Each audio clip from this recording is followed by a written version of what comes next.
Selanjutnya kami menanyakan kepada setiap fraksi apakah RUU tentang perubahan atas Undang-Undang Nomor 5 Tahun 2014 tentang Aparatur Sipil Negara dapat disetujui untuk disahkan menjadi undang-undang. Selanjutnya kami akan menanyakan sekali lagi kepada seluruh anggota apakah RUU tentang perubahan atas Undang-Undang Nomor 5 Tahun 2014 tentang Aparatur Sipil Negara dapat disetujui menjadi undang-undang.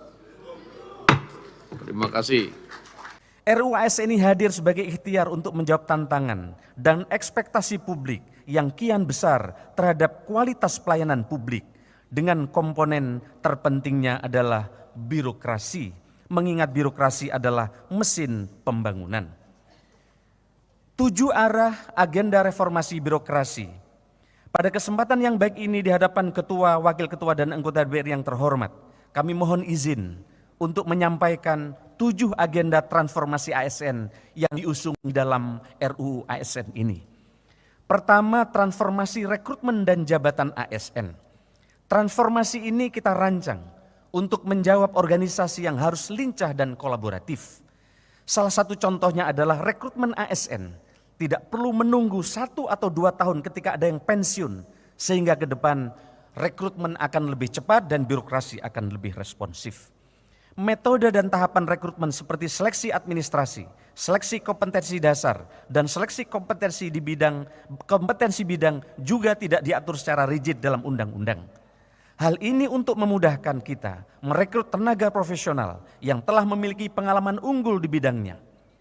Selain itu, rekrutmen ASN harus diselenggarakan mengacu pada prioritas nasional, sehingga ketika negara menjadikan kedaulatan pangan, digitalisasi, hilirisasi, dan antisipasi perubahan iklim sebagai prioritas nasional, maka rekrutmen ASN seharusnya diarahkan untuk instansi-instansi yang menjadi leading sektor terkait hal tersebut, serta untuk daerah-daerah yang menjadi sentra akselerator untuk sektor-sektor tersebut. Saat ini rekrutmen ASN hanya didasarkan pada penetapan kebutuhan yang basisnya adalah analisis jabatan dan analisis beban kerja sesuai dengan bisnis proses saat ini. Padahal saat yang sama kita sedang melakukan penyederhanaan proses bisnis melalui digitalisasi. Hal ini menyebabkan tidak adanya korelasi antara jumlah dan jenis jabatan ASN dengan apa yang menjadi prioritas nasional. Dalam hal penataan jabatan ASN, dilakukan penyederhanaan pengelompokan dan klasifikasi jabatan sehingga lebih lincah untuk mengikuti tantangan dan kebutuhan organisasi. Yang kedua, terkait dengan kemudahan mobilitas talenta nasional. Kemudahan ini kita dedikasikan untuk mengatasi kesenjangan talenta yang selama ini yang masih terpusat di kota-kota besar, sehingga banyak daerah-daerah terpencil kesulitan mendapatkan dokter-dokter hebat, guru-guru hebat, dan juga mendapatkan nakes-nakes yang hebat begitu susah.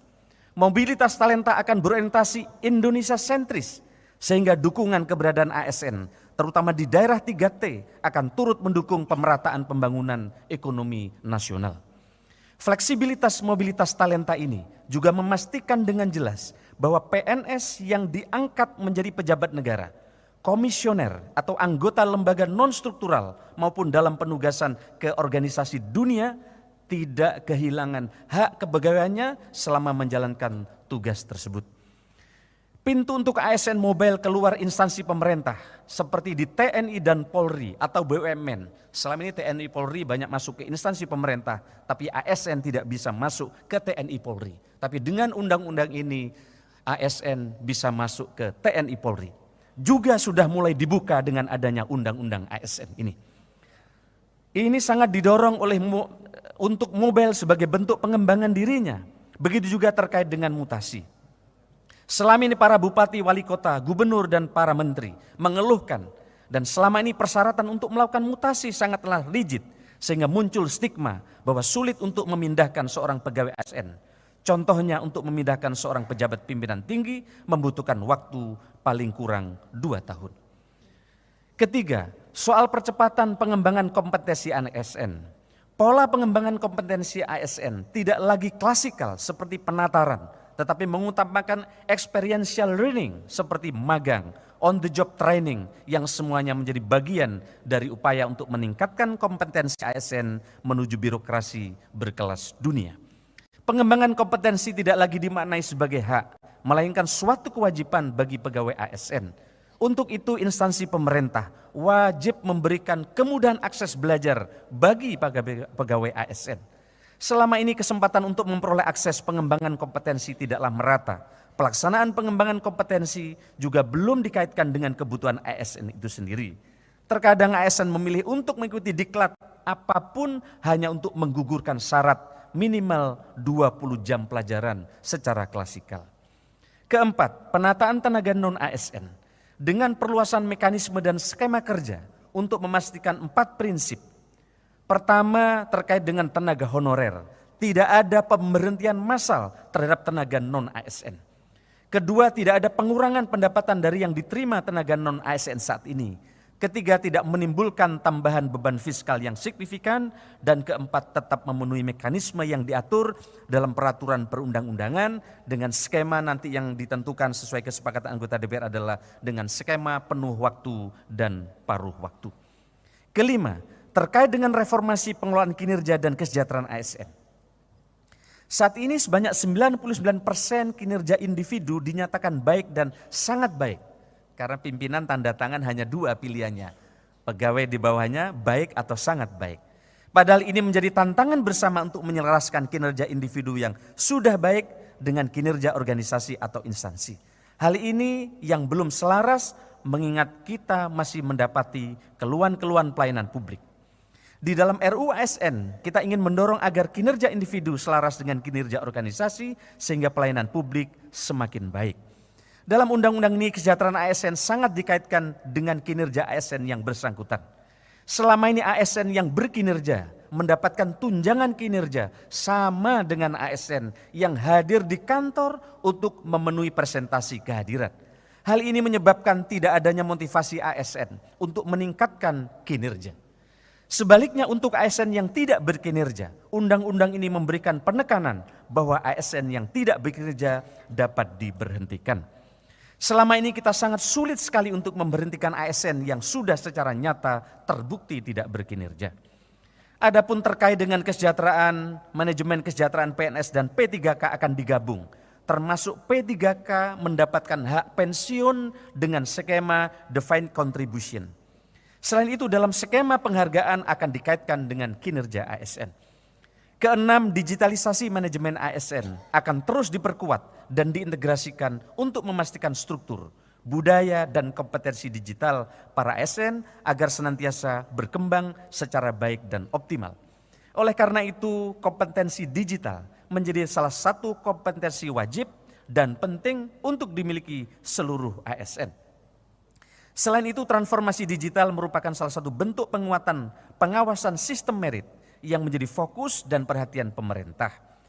Digitalisasi akan menjadi jawaban terhadap permasalahan pelanggaran sistem merit yang selama ini masih sulit untuk dihindari.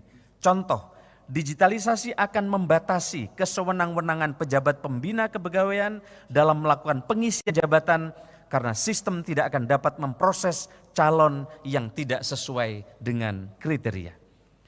Selama ini masing-masing instansi pemerintah membuat sistem informasi sendiri dan tidak terkoneksi secara nasional. Melalui undang-undang ini diharapkan instansi pemerintah tidak perlu melakukan investasi secara masing-masing untuk membangun suatu sistem informasi manajemen ASN. Karena dimandatkan melalui undang-undang untuk diwujudkan platform digital yang terintegrasi. Selain biaya tinggi, pembangunan sistem informasi di masing-masing instansi pemerintah menyebabkan akurasi data menjadi jauh lebih rendah.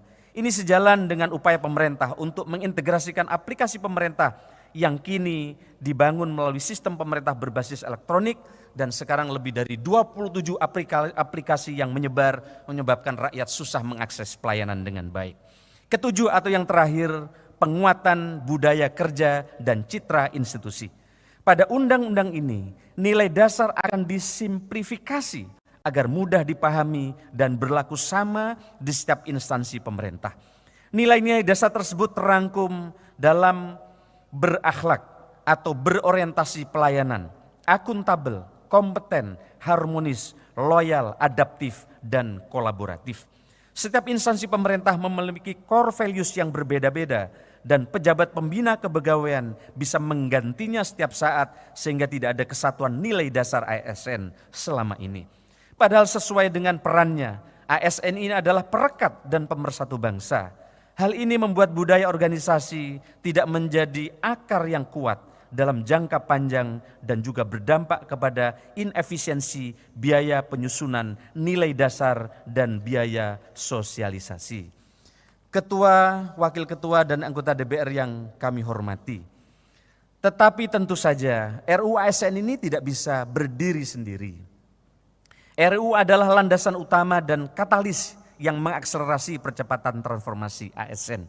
Dukungan digitalisasi melalui platform digital, penguatan dan pengawasan sistem merit, komitmen serta kerjasama para pemimpin pada seluruh tingkatan di instansi pemerintah, serta pegawai ASN yang memiliki growth mindset adalah potongan puzzle penting yang juga kami siapkan. Semangat RUU ASN mendukung percepatan transformasi ASN menuju birokrasi profesional dan berkelas dunia dengan dilandaskan pada pelaksanaan serta pengawasan sistem merit yang konsisten dan berkelanjutan. Bersama-sama dengan DPR yang terhormat, pemerintah akan memastikan sistem merit berjalan diawasi secara optimal.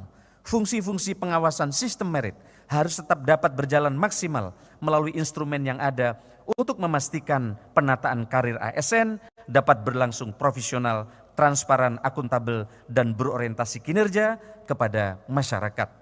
Salah satu caranya adalah dengan mengoptimalkan fungsi kantor regional, lembaga pelaksana kebijakan manajemen ASN, sehingga kontrol pelaksanaan sistem merit di seluruh daerah di tanah air dapat berjalan optimal.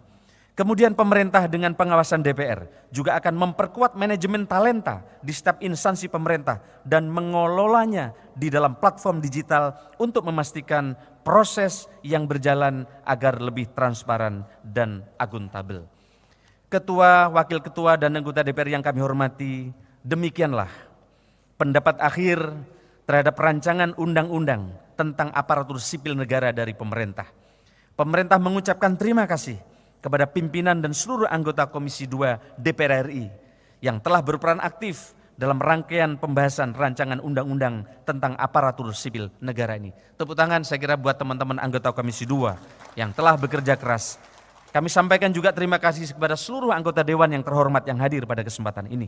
Semoga upaya kita untuk mewujudkan ASN yang profesional dan berkelas dunia dapat memberikan dampak pada terwujudnya pelayanan publik yang lebih baik dan masyarakat yang semakin sejahtera.